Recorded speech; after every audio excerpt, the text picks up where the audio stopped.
Hi hello అందరికీ welcome to my YouTube channel. చూడండి friends, నేచర్లో బ్యూటిఫుల్ ఫ్లవర్స్ ఎంత బాగున్నాయో చూస్తున్నారా? ఎంత ముచ్చటగా ఉన్నాయో ఫ్లవర్స్. చూడండి ఫ్రెండ్స్,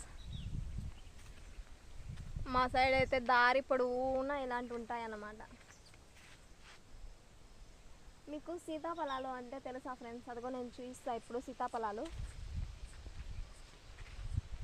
కనిపిస్తున్నాయా? ఇదే సీతాఫలం చెట్టు అన్నమాట. చాలా ఉన్నాయి కాయలు అయితే. ఒక కాయన్నా ఎడగలేదు ఫ్రెండ్స్. ఇంకో ఇప్పుడు ఉన్నాయి చూడండి, కనిపిస్తున్నాయా మీకు సీతాఫలాలు? అవే సీతాఫలాలు. అవైతే మేము ఇడగడం అంటాం అన్నమాట. తెల్లగా ఇడుగుతాయి అవి,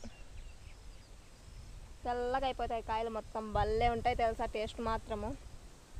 మేము చిన్నగా ఉన్నప్పుడు అయితే బోలెడన్ని తినేవాళ్ళం సీతాఫలాలు. చెట్లల్లోనే మాగి తీయేటప్పుడు. ఇప్పుడైతే అస్సలు చిక్కనియడమే లేదండి సీతాఫలాలు. ఎందుకో ఐస్ క్రీమ్కి అలాంటి వాటికి పోతాయంట. మొత్తం పిందులే పెరికేస్తున్నారు ఇప్పుడైతే. ఒక 5 years నుంచి అలా మొత్తం ఒక్కటి కూడా దొరకనివ్వరన్నమాట. ముందైతే చెట్లల్లోనే బాగా పండిపోయి రాలిపోయేటివి. ఇప్పుడు చూద్దామంటే ఒక్క కాయన్నా దొరకదు. ఇది దీంట్లో ఉన్నాయి అంటే ఇది ఊరు పక్కనే ఉంది కదా, ఇంటి పక్కనే, అందుకనేసి ఎవ్వరూ రారన్నమాట. అదే అడవిలో నింటే ఒక్క కాయన్నా కనిపించేది కాదు. మా సైడ్ అయితే ఎక్కువ టమాటా వేస్తారు ఫ్రెండ్స్. టమాటా, క్యారెట్, బీట్రూటు, వేరుశనగ, ఉల్లి అలాంటివి ఎక్కువ వేస్తారు మా సైడ్ అయితే.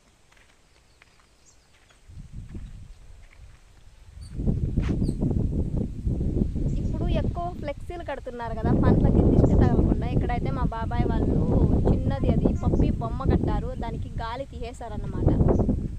దానికి గ్యాస్ కొడితే అది ఇలా ఉబ్బుతుంది. పొలానికి వెళ్తుంటే దారి పొడవునా ఉన్నాయి ఫ్రెండ్స్ ఈ ఫ్లవర్స్. మేమైతే బేలిక్ పూలు అంటాం వీటిని. చూడండి ఎంత బాగున్నాయి, ఎంత ముచ్చటగా ఉన్నాయో. ఇది కలరు, మరి ఇక్కడ ఇంకొక కలర్ ఉంది.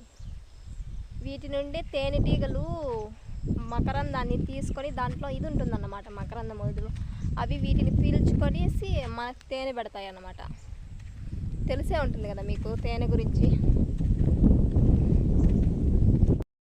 డైలీ రొటీన్ వర్క్ అండి మాకి. ఆవులకి మేత కొయ్యడం డైలీ ఈవినింగ్ లేదా మార్నింగ్, ఏ టైంలో వీలైతే ఆ టైంలో డైలీ కోసుకొని వెళ్ళిపోతాం అన్నమాట మేత. ఇదైతే మేము నుసి అంటాము. ఒక పక్క నుంచి కోసి ఇంకో పక్క నుంచి చిగురు వస్తూ ఉంటుంది. చూస్తున్నారా? అటు కోసేసాము, అది మళ్ళీ చిగురు వస్తుంది. అదిగో ఇక్కడ పైన కోసేసాము, మళ్ళీ చిగురు వచ్చింది. ఇది అయిపోతానంటే అది వచ్చేస్తుంది అన్నమాట. చూస్తున్నారా? మీరు కూడా నాలానే డైలీ ఇలా మేత కోయడానికి వెళ్తారా ఫ్రెండ్స్? ఎవరికి వీలైతే వాళ్ళు కోసుకొని వచ్చేస్తామన్నమాట. నేను, లేదంటే మా బావనో, లేదంటే అమ్మనో.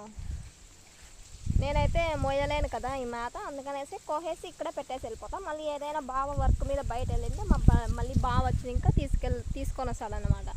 అది ఎంత టైం అన్నా అయిపోయి మళ్ళీ బావ వచ్చి తీసుకొస్తాడు. నేనైతే మోయలేను కదా. నేను చెప్పాను బావకి, మార్నింగే కోసేస్తా బావ, ఎత్తుకొని వెళ్ళిపోదాం, ఇంటి దగ్గర వేసింటే ఉంటుంది కదా అని చెప్పేసి. విన్నాడే. మా వీడియోలు మీకు నచ్చితే లైక్ చేయండి, షేర్ చేయండి, సబ్స్క్రైబ్ చేయండి ఫ్రెండ్స్. ఓకేనా? బాయ్.